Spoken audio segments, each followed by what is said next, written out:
operações para prender suspeitos, reforço de policiamento e até PM dentro da escola. Liberação de verbas, contratação de psicólogos, aperto na moderação de conteúdos nas redes sociais e até promessas de tirar plataformas desobedientes do ar. O aumento de atentados dentro de escolas brasileiras vem mobilizando o poder público diante do temor compartilhado por pais, alunos, professores e gestores educacionais. Eu sou Conrado Corsaletti e este aqui é o Durma com Essa, o podcast de notícias do Nexo.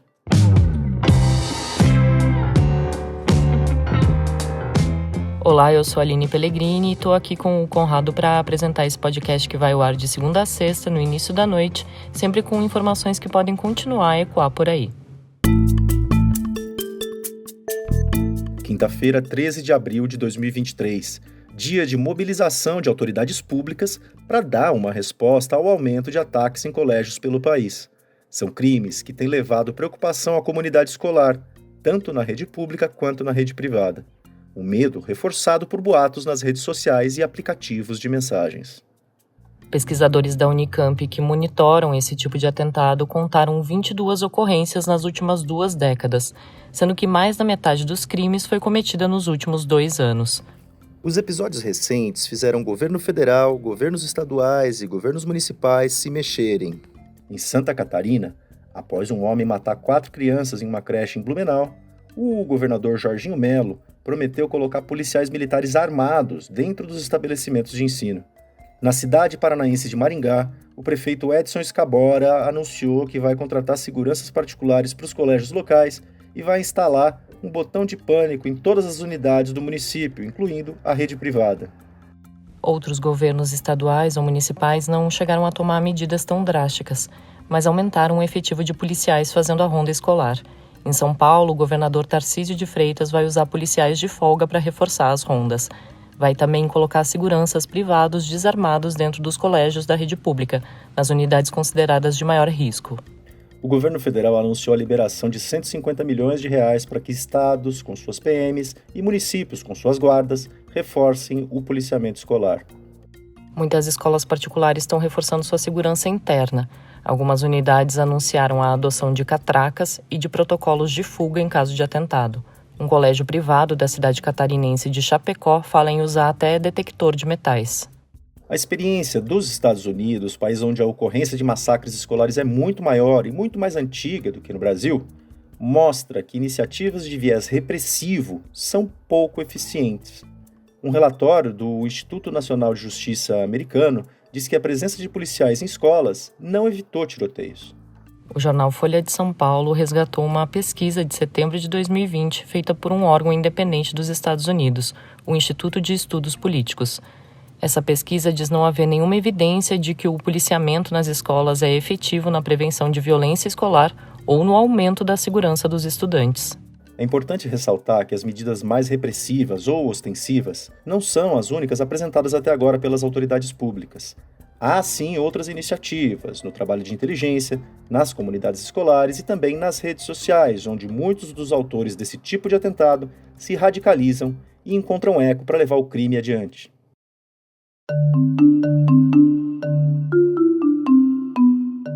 Quem realiza os ataques em escolas tem alguns traços em comum. Quase sempre são meninos, homens ou adolescentes que têm alguma relação com a instituição de ensino. É aluno ou ex-aluno com histórico de problemas de saúde mental e de conflitos no colégio envolvendo bullying.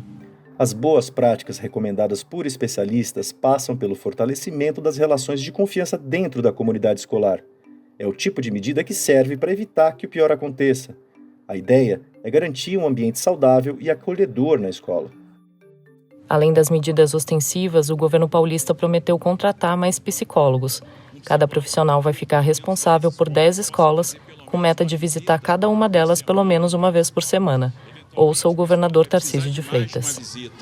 Mas a gente quer prestar o amparo, a gente quer perceber aquele aluno que tem um problema e encaminhar ele para o melhor tratamento psicológico, a gente quer ouvir, psiquiátrico. A gente quer perceber o que está acontecendo dentro da casa desse aluno, a gente quer construir um melhor ambiente escolar. Dentro da escola, além de acolhimento, é possível trabalhar no combate à desinformação e ao discurso de ódio. Esse é um ponto central na discussão brasileira a respeito do tema. O ministro da Educação, Camilo Santana, Diz que o aumento dos ataques dentro dos colégios é reflexo do estímulo do extremismo e do armamentismo no país. A ação tem que acontecer na convivência da comunidade escolar e também no ambiente digital. São necessárias campanhas que conscientizem os alunos sobre a cooptação de grupos extremistas. Pais e responsáveis têm que ficar em alerta quanto ao conteúdo digital consumido e também a comportamentos nocivos. O monitoramento de sites e redes sociais por órgãos de segurança é apontado como uma forma de detectar planos e prevenir ataques. O Ministério da Justiça diz fazer esse trabalho de inteligência. Segundo o ministro Flávio Dino, já houve inclusive uma série de prisões, como ele disse nesta quinta em entrevista à Rádio CBN. São dezenas de pessoas presas ou apreendidas, no caso de menores, crianças e adolescentes, a figura da apreensão, em vários estados. Então, nós vamos divulgar um balanço da Operação Escola Segura ao longo dessa semana, mas nós temos perfis identificados e cada perfil identificado resulta numa investigação em operações policiais de prisão, de apreensão, busca e apreensão, e isso tem acontecido em todo o território nacional. Eu espero que com isto, com o reforçamento desse trabalho, haja uma contenção dessas práticas, inclusive a partir de uma ação das famílias, com suas crianças, com seus adolescentes, porque às vezes eles têm sido instrumentalizados para essas ações violentas. E chama a atenção que em muitas operações policiais são encontrados materiais de divulgação nazista, neonazista. Então, além do fenômeno social de massas e essa temática da internet, temos também a presença dessa movimentação ideológica extremista. Atuar com inteligência no ambiente digital depende de um fator importante: a disposição das plataformas de colaborar. O governo federal vem travando um embate com as empresas responsáveis pelas redes sociais, especialmente o Twitter, comprado pelo bilionário Elon Musk em 2022. Em reunião no começo da semana em Brasília, da qual participaram integrantes do governo e representantes das plataformas, uma advogada do Twitter chegou a dizer que os perfis que usavam fotos de assassinos de crianças em escolas não estavam violando os termos de uso da rede social. A informação foi revelada pela jornalista Júlia Dualib em seu blog no site G1. O Ministério da Justiça reagiu a esse posicionamento dizendo que termos de uso não se sobrepõem às leis do país e recorreu à legislação de defesa do consumidor para dizer que pode aplicar multas de até 12 milhões de reais. O governo ameaçou até tirar do ar plataformas que não atendam a pedidos de exclusão de conteúdos. Ouça o Flávio Dino na entrevista à CBN. Nesse momento inicial, a tendência é que as plataformas todas colaborem. Já vinham colaborando, não todas, mas quase todas, e os sinais que nós temos é que todos entenderam finalmente a gravidade da situação e vão auxiliar as autoridades públicas, até porque isso cria a responsabilidade dessas empresas na medida que elas não são neutras, elas selecionam conteúdos, elas impulsionam conteúdos, elas recomendam conteúdos, e não são meros recipientes vazios, são mediadores ativos do processo de circulação da informação e por isso tem responsabilidade jurídica. Isso que nós... O jornal O Globo mostrou nesta quinta-feira que o Twitter de fato começou a tirar conteúdos extremistas do ar. Foram pelo menos 100. O governo federal também promete instaurar processos administrativos para apurar a responsabilidade das plataformas se elas mantiverem no ar conteúdos de apologia aos ataques nas escolas. O que o poder público pede é uma mediação ativa das plataformas. Em meio a essas ações, grupos de estudo e especialistas fazem alertas para que o ambiente escolar não seja tomado pelo pânico. Uma cartilha elaborada com base em estudos da médica Marielle Rios frisa que quanto menos se falar sobre os ataques perto das crianças e adolescentes, melhor, a não ser que seja com a função específica de explicar o tema. A psicóloga Natasha Costa, diretora executiva da Associação Cidade Escola Aprendiz, disse ao Nexo que se as crianças perguntarem sobre os ataques ou fizerem indagações específicas sobre o tema, os pais, responsáveis ou educadores devem responder à questão de forma clara e objetiva, se limitando à pergunta. Também são recomendados alertas sobre bullying e, principalmente, a intensificação do tempo de convivência com as crianças e os adolescentes. Um tempo que envolva também a relação entre a família e a escola. Um tempo de atividades coletivas. É com esse tipo de relação que se produz amor suficiente para não haver espaço para o ódio.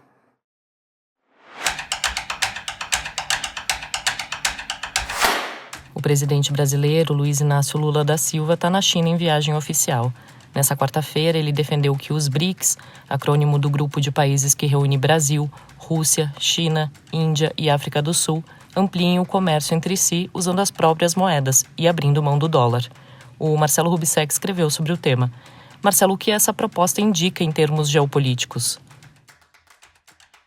Bom, essa declaração do Lula realmente tem um sentido bem explícito, né, de fazer um enfrentamento ao dólar, que é a moeda que desde os anos 40 é dominante no comércio internacional e no sistema financeiro mundial como um todo. Então tem um aspecto que é esse de oposição. Mas também tem outros elementos que entram nessa questão. Eu conversei com o Xiaohua Cheng, economista e professor da FGV, que disse que tem um lado importante, que é o Brasil defendendo seus próprios interesses e tentando, então, ao propor o comércio sem o dólar, diminuir o custo de exportação para a China e, ao mesmo tempo, tentar atrair financiamento chinês. O José Francisco de Lima Gonçalves, professor aposentado da USP e economista-chefe do Banco Fator, disse que a gente precisa também considerar que essas declarações do Lula acontecem dentro de um contexto em que a China é o principal parceiro comercial do Brasil. Então, o crescimento da China nos últimos anos é o que vem puxando as exportações brasileiras, principalmente de commodities. Então, nesse quadro, ele falou que o Brasil acaba sendo não só um parceiro da China, mas, em alguma medida, também as exportações do Brasil acabam meio subordinadas ao que acontece na economia chinesa. Então, tem sim um sentido de um alinhamento mais forte à China quando o Lula fala em abandonar o intermédio do dólar. E, Marcelo, existe de fato um movimento articulado para abrir mão do dólar como protagonista do sistema financeiro global? Nessas últimas semanas, conforme o Brasil e a China foram falando mais abertamente sobre fazer comércio sem dólar, a gente tem tido uma reação também nos Estados Unidos de um certo mal-estar, vamos dizer. E segundo José Francisco de Lima Gonçalves, isso acontece porque cada vez que um acordo como esse que o Brasil e a China costuraram é fechado, a gente está, então, um passo mais perto do fim dessa dominância do dólar. E, realmente, a gente tem um avanço do yuan em relação ao dólar, tanto nas reservas internacionais dos bancos centrais pelo mundo, como no próprio comércio mundial. Segundo o Xiaohua Cheng, da FGV, esse fortalecimento do yuan acontece também com moedas de outros países, então não seria exatamente uma coisa tão exclusiva da China. Mas o José Francisco de Lima Gonçalves, da USP, falou que o yuan está sim ameaçando o dólar, principalmente pelo tamanho do comércio e dos investimentos chineses. Mas ele acha que tem uma série de fatores pelos quais uma ultrapassagem mais definitiva, né, do yuan com relação ao dólar pode demorar ainda um bom tempo para acontecer. O texto do Marcelo você lê em nexojornal.com.br. No site você acompanha tudo que a equipe do Nexo produz diariamente.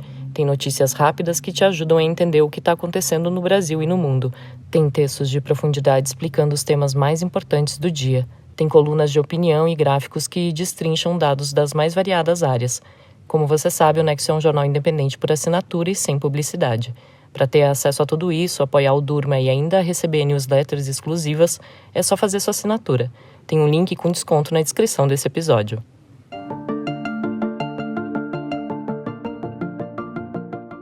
A colunista Andréa Coutinho Lobac, da Ponto Futuro, editoria especial do Nexo, fala sobre a apatia do Brasil e do mundo frente ao colapso climático, tema que ela abordou num café da manhã de jornalistas com o Lula em Brasília na semana passada. Há exatamente uma semana, eu estava no Palácio do Planalto, em Brasília, em um evento para jornalistas, um café da manhã, às vésperas dos 100 dias do governo Lula. Eu fui convidada enquanto colunista do Nexo e eu achei muito significativo por alguns motivos. Primeiro, pela velocidade do tempo. Parece que foi ontem que o mundo acompanhou a posse daquele 1º de janeiro histórico. Segundo, porque desde então, muitas promessas da campanha eleitoral do presidente Lula foram devidamente cumpridas no campo socioambiental. A reconstrução dos ministérios, dos órgãos ambientais. Agora, realmente podemos dizer que temos e contamos com lideranças capacitadas na gestão que reflete as urgências e pendências do nosso país.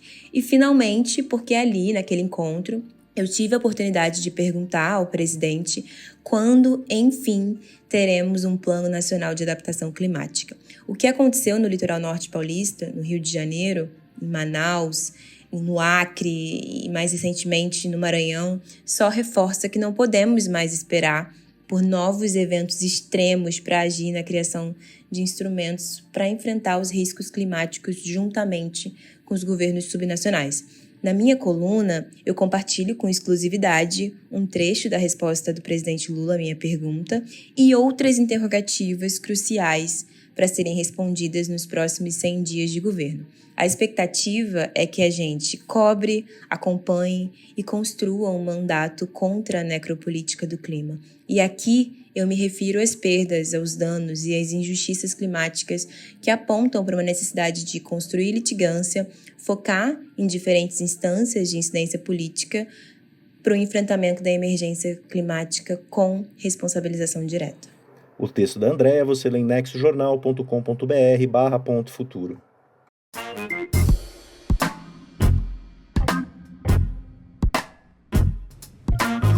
O fim de semana já está no horizonte, então é dia de Gama Revista no Durma Com Essa. A sessão traz dicas culturais que vem da newsletter Achamos Que Vale.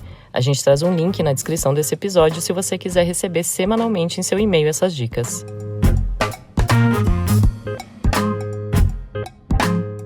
Olá, aqui é a Luara Calvenic, editora da Gama Revista.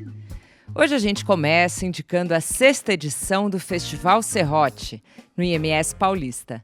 Nomes como Djamília Pereira de Almeida, Igor de Albuquerque, Jaqueline Gomes de Jesus são presenças confirmadas no evento realizado pela revista de ensaios do Instituto Moreira Salles. A programação do evento, que acontece nos dias 14 e 15 de abril, engloba debates, shows, leituras e performances sobre temas como política, cultura e sociedade. A entrada é gratuita, com senhas distribuídas no local. Para ler, a gente traz o novo livro de Jonathan Franzen. O cultuado escritor norte-americano, autor de As Correções e Pureza, está de volta com o livro Encruzilhadas, que está em pré-venda pela Companhia das Letras, com tradução de Jório Dauster. Na trama, o autor, que é conhecido por seus estudos aprofundados de personagens, mostra como, ao longo de um único dia na década de 70, os membros de uma típica família americana criam e mantêm suas prisões particulares. Para maratonar, a Gama indica a minissérie protagonizada por Jesse Eisenberg. Em 8 episódios, A Nova Vida de Toby, drama cômico disponível no Star Plus, acompanha Toby, um homem de meia-idade recém-divorciado que adentra o universo dos aplicativos de paquera depois de anos de casamento. Ao mesmo tempo em que ele busca uma nova parceira, a ex-esposa Rachel, interpretada por Claire Danes, desaparece. Ele então se vê sozinho com os 2 filhos, sem saber se ela planeja voltar. Para assistir, mais um filme do ator irlandês Paul Mescal, astro do longa indie After Sun e da série Normal People. Ele está em cartaz com Criaturas do Senhor, um drama psicológico ambientado numa vila de pescadores irlandesa. Ele interpreta Brian, filho de Aileen, uma mãe que conta uma mentira para proteger a família. A ação testa o senso de Aileen do que é certo e errado e devasta a comunidade onde eles vivem. No elenco tem também Emily Watson. Para finalizar, o novo livro de poemas de Fabrício Corsaletti, lançado pela editora Corsário Satã. O lançamento traz um poema para cada filme de Pedro Almodóvar. Volver, Carne Trêmula, Madres Paralelas, estão todos lá. O curioso é que o autor não para aí. Além do lançamento do livro, ele inaugura uma exposição de 70 pinturas organizadas em séries que também falam dos filmes do espanhol. Os 2 eventos acontecem no Galpão Cru, em São Paulo. A curadoria é de Diego Matos. Por hoje é isso, mas semana que vem a Gama volta com mais dicas do Achamos Que Vale. Até lá! Das medidas tomadas por autoridades brasileiras contra ataque nas escolas, passando pelos movimentos dos BRICS e pela apatia mundial diante do colapso climático e fechando com as dicas da semana da Gama Revista, Durma Com Essa. Com roteiro e produção de Conrado Corsaletti, edição de texto de Aline Pellegrini, participações de Marcelo Rubissec, Andréa Coutinho Lubac e Luara Calvianic e edição de áudio de Pedro Pastoriz, termina aqui mais um Durma Com Essa. Sexta-feira tem extratos da semana. A gente traz para você os principais assuntos dos últimos dias no Brasil e no mundo. Até lá!